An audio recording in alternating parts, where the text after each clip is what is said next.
الحمدللہ رب العالمین والصلاة والسلام علی سید المرسلین اما بعد فاعوذ باللہ من الشیطان الرجیم بسم اللہ الرحمن الرحیم الصلاة والسلام علیک یا رسول اللہ وعلی آلک واصحابک یا حبیب اللہ الصلاة والسلام علیک یا نبی اللہ وعلی آلک واصحابک یا نور اللہ۔ میٹھے میٹھے اسلامی بھائیوں اور مدنی چینل کے ناظرین، مدنی چینل کا سلسلہ ہے ایک قصہ ہے قرآن سے۔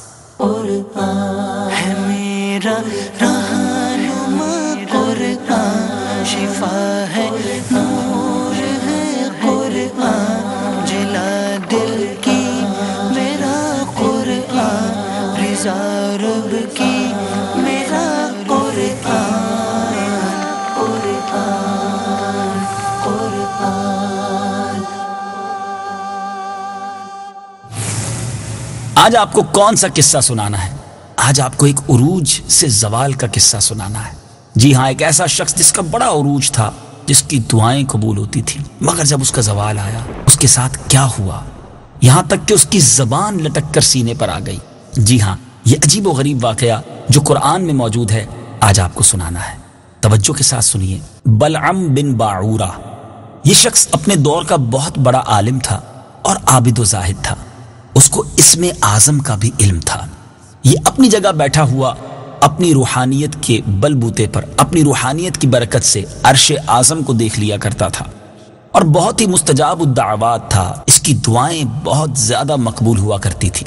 اس کے شاگردوں کی تعداد بھی بہت زیادہ تھی۔ مشہور یہ ہے کہ اس کی درسگاہ میں طالب علموں کی دواتیں، یعنی وہ انک پاٹ جس کو آپ کہہ لیں، جس کے ذریعے لکھا جاتا تھا، وہ کم و بیش 12,000 ہوتی تھی۔ جب حضرت موسیٰ علیہ السلام قوم جبارین سے مقابلہ کرنے کے لیے بنی اسرائیل کے لشکروں کو لے کر روانہ ہوئے تو بلعم بن باعورہ کی قوم اس کے پاس گھبرائی ہوئی پہنچی اور کہا کہ حضرت موسیٰ علیہ السلام بہت ہی بڑا اور نہایت ہی طاقتور لشکر لے کر حملہ آور ہونے والے ہیں، اور وہ یہ چاہتے ہیں کہ ہم لوگوں کو ہماری ہی زمینوں سے نکال کر یہ زمین اپنی قوم بنی اسرائیل کو دے دیں۔ اس لیے آپ حضرت موسیٰ علیہ السلام کے لیے ایسی بد دعا کیجئے کہ وہ اپنے لشکر کو لے کر یہاں تک نہ آ سکیں۔ آپ چونکہ مستجاب الدعوات ہیں، اس لیے آپ کی دعا ضرور قبول ہو جائے گی۔ بلعم بن باعورہ یہ سن کر کانپ اٹھا، کہنے لگا تمہارا برا ہو، خدا کی پناہ، اللہ کے رسول ہیں حضرت موسیٰ علیہ السلام اور ان کے لشکر میں مومنوں اور فرشتوں کی جماعت ہے، ان پر بھلا میں کیسے اور کس طرح بد دعا کر سکتا ہوں؟ لیکن اس کی قوم نے رو رو کر اور گر گڑا کر اس طرح اصرار کیا، اور اس نے یہ کہہ دیا کہ استخارہ کر لینے کے بعد اگر مجھے اجازت مل گئی تو پھر بد دعا کروں گا۔ مگر استخارے کے بعد بھی جب اس کو بد دعا کی اجازت نہ ملی تو اس نے صاف صاف جواب دے دیا کہ اگر میں بد دعا کروں گا تو میری دنیا اور آخرت دونوں برباد ہو جائے گی۔ اس کے بعد اس کی قوم نے بہت سارے گراں قدر اور قیمتی تحائف جمع کیے، اس کی خدمت میں پیش کر کے بے پناہ اصرار کیا۔ اب بلعم بن باعورہ پر حرص اور لالچ کا بھوت سوار ہو گیا اور وہ مال کے جال میں پھنس گیا۔ ذرا غور تو کیجئے میٹھے اسلامی بھائیوں کے، ایک طرف وہ جانتا بھی تھا کہ اللہ کے نبی ہیں جن کے ساتھ مومنین ہیں، فرشتوں کی فوج ہے، اور ان کے خلاف بد دعا کرنے سے اپنا ہی برا ہونا ہے، مگر مال بھی عجب چیز ہے، کیسا اس کا جال ہے کہ بندے کی آنکھوں پر پردہ آ جاتا ہے۔ اب وہ اپنی گدھی پر سوار ہو کر بد دعا کے لیے چل پڑا۔ راستے میں بار بار اس کی گدھی ٹھہر جاتی اور منہ موڑ کر بھاگ جانا چاہتی تھی، مگر یہ اس کو مار مار کر آگے بڑھاتا رہا، یہاں تک کہ گدھی کو اللہ تعالیٰ نے قوت گویائی عطا فرمائی اور اس نے کہا کہ افسوس اے بلعم بن باعورہ، تو کہاں اور کدھر جا رہا ہے؟ میرے آگے فرشتے ہیں جو میرا راستہ روکتے ہیں اور میرا منہ موڑ کر مجھے پیچھے دھکیل رہے ہیں۔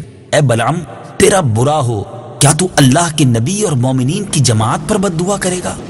گدھی کی تقریر سن کر بھی بلعم بن باعورہ واپس نہ ہوا، یہاں تک کہ حسبان نامی پہاڑ پر چڑھ گیا اور بلندی سے حضرت موسیٰ علیہ السلام کے لشکروں کو بغور دیکھا اور مال و دولت کے لالچ میں ان کے لیے بد دعا شروع کر دی۔ لیکن خدا عز و جل کی شان کہ وہ حضرت موسیٰ علیہ السلام کے لیے بد دعا کرتا تھا، مگر اس کی زبان سے اپنی قوم کے لیے بد دعا جاری ہو جاتی تھی۔ یہ دیکھ کر کئی مرتبہ اس کی قوم نے ٹوکا کہ اے بلعم، تم تو ہمارے لیے بد دعا کر رہے ہو۔ تو اس نے کہا کہ اے میری قوم، میں کیا کروں، میں بولتا کچھ ہوں اور زبان سے نکلتا کچھ اور ہے۔ پھر اچانک اس پر یہ غضب الہی ہو گیا کہ ناگہاں اس کی زبان لٹک کر اس کے سینے پر آ گئی۔ اس وقت بلعم بن باعورہ نے اپنی قوم سے رو کر کہا کہ افسوس، میری دنیا اور آخرت دونوں برباد و غارت ہو گئی۔ میرا ایمان جاتا رہا اور میں قہر قہار اور غضب جبار میں گرفتار ہو گیا۔ اب میری کوئی دعا قبول نہیں ہو سکتی مگر میں تم لوگوں کو مکر کی ایک چال بتاتا ہوں۔ اگر تم ایسا کرو تو شاید حضرت موسیٰ علیہ السلام کے لشکروں کو شکست ہو جائے۔ تم لوگ ہزاروں خوبصورت لڑکیوں کو بہترین پوشاک اور زیورات پہنا کر بنی اسرائیل کے لشکروں میں بھیج دو۔ اگر ان کا ایک آدمی بھی بدکاری کرے گا تو پورے لشکر کو شکست ہو جائے گی۔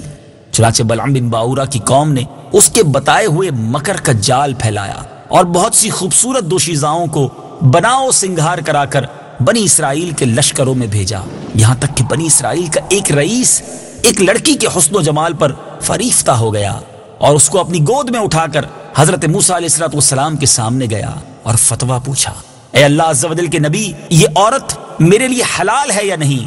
آپ نے فرمایا کہ خبردار، یہ تیرے لیے حرام ہے، فوراً اس کو اپنے سے الگ کر دے اور اللہ عز و جل کے عذاب سے ڈر۔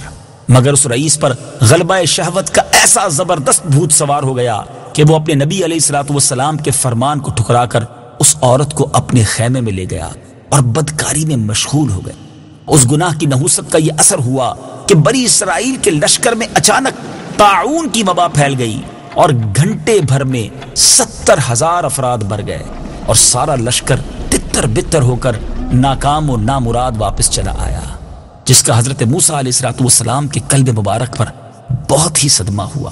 بلعم بن باعورہ پہاڑ سے اتر کر مردود بارگاہ الہی ہو گیا۔ آخر دم تک اس کی زبان سینے پر لٹکتی رہی اور وہ بے ایمان ہو کر مر گیا۔ یہ واقعہ قرآن پاک میں کن الفاظ میں موجود ہے؟ آئیے وہ آیتیں بھی سنتے ہیں اور اس کا ترجمہ بھی سنتے ہیں۔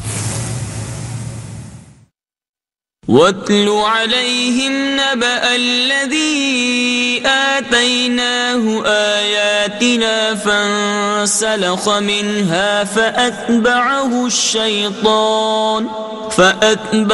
الشَّيْطَانُ فَكَانَ مِنَ الْغَاوِينَ وَلَوْ شِئْنَا لَرَفَعْنَاهُ بِهَا وَلَكِنَّهُ أَخْلَدَ إِلَى الْأَرْضِ وَاتَّبَعَ هَوَاهُ فَمَثَلُهُ كَمَثَلِ الْكَلْبِ إِن تَحْمِلْ عَلَيْهِ يَلْهَثْ أَوْ تَتْرُكْهُ يَلْهَث ذَلِكَ مَثَلُ الْقَوْمِ الَّذِينَ كَذَّبُوا بِآيَاتِنَا فَاقْصُصِ الْقَصَصَ لَعَلَّهُمْ يَتَفَكَّرُونَ۔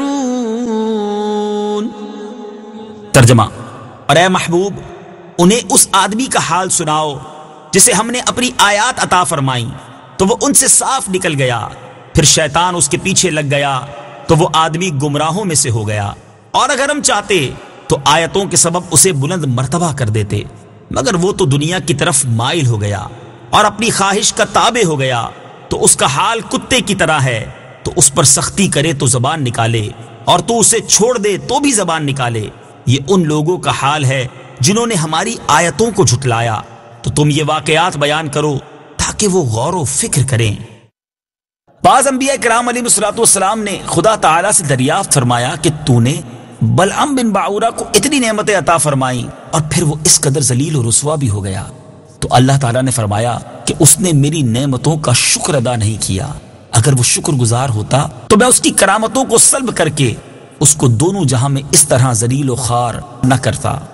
میٹھے میٹھے اسلامی بھائیوں، مدنی چینل کے ناظرین، کیسا عجیب واقعہ ہے۔ ایسا شخص جو عرش اعظم کو دیکھ لے، ایسا شخص جس کی دعائیں قبول ہوتی ہوں، ایسا شخص جس سے لوگ دعائیں کرواتے ہوں، مگر جب اس پر مال کا جال آیا، جب اس کی آنکھوں پر مال کا پردہ آیا تو اب سب کچھ بھول گیا۔ ذرا غور تو کریں، اللہ کے نبی کے خلاف اللہ ہی کی بارگاہ میں دعا کرنا، یہ کتنی بڑی بے وقوفی تھی۔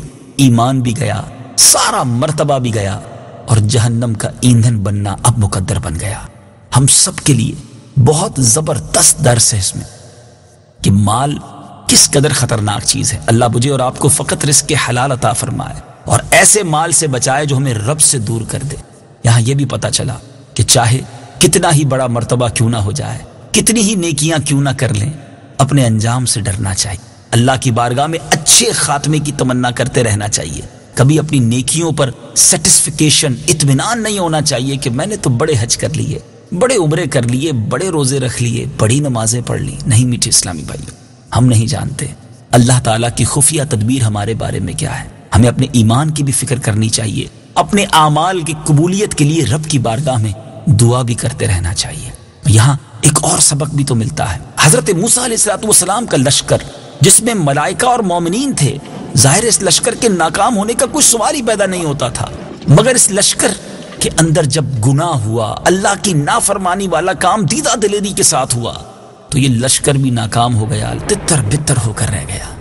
یہاں یہ بھی سیکھنے کو مل رہا ہے، چند لوگوں کی نافرمانیاں، چند لوگوں کی برائیوں کی نحوستیں پوری قوم کو تباہ و بربادی کا سبب بھی بنتی ہیں۔ بعض لوگ کہتے ہیں نا جناب میں اپنی تو نیکی کر لیتا ہوں نا، مجھے کیا ضرورت ہے کسی اور کو نیکی کی دعوت دینے کی، مجھے کیا ضرورت ہے کسی کو گناہ سے بچانے کی۔ جبھی تو کہا جاتا ہے امر بالمعروف و نہی عن المنکر، یہ بڑا اہم فریضہ ہے۔ اگر آج ہم نے گھر کے برابر میں، گھر کے قریب جلنے والی آگ کو نہ بجھایا تو کل یہ آگ ہمارے گھر تک بھی آ سکتی ہے۔ ہم سب نے مل کر کوشش کرنی ہے کہ گناہوں کو پھیلنے سے روکیں، نیکیاں پھیلاتے چلے جائیں، سنتوں کی تبلیغ اور سنتوں کی دعوت دنیا بھر میں پہنچاتے چلے جائیں۔ دعوت اسلامی کا مدنی ماحول آپ کے سامنے ہے کہ جس کے ذریعے الحمدللہ نیکی کی دعوت عام کی جا رہی ہے، گناہوں سے روکنے کی کوشش کی جا رہی ہے۔ آئیے اس مدنی ماحول سے وابستہ ہو جائیے۔ یہاں فیضان قرآن بھی ہے، یہاں فیضان سنت بھی ہے۔ اللہ تعالیٰ مجھے بھی اور آپ کو بھی دعوت اسلامی کے مدنی ماحول میں استقامت نصیب فرمائے۔ مدنی چینل دیکھتے رہیے، اگلے سلسلے میں ایک اور قرآنی واقعہ لے کر حاضر ہوں گے، ایک اور واقعہ سنیں گے اور اس سے انشاءاللہ کچھ اور مدنی پھول بھی حاصل کریں گے۔ صلو علی الحبیب صلی اللہ تعالی علی محمد صلی اللہ علیہ وسلم۔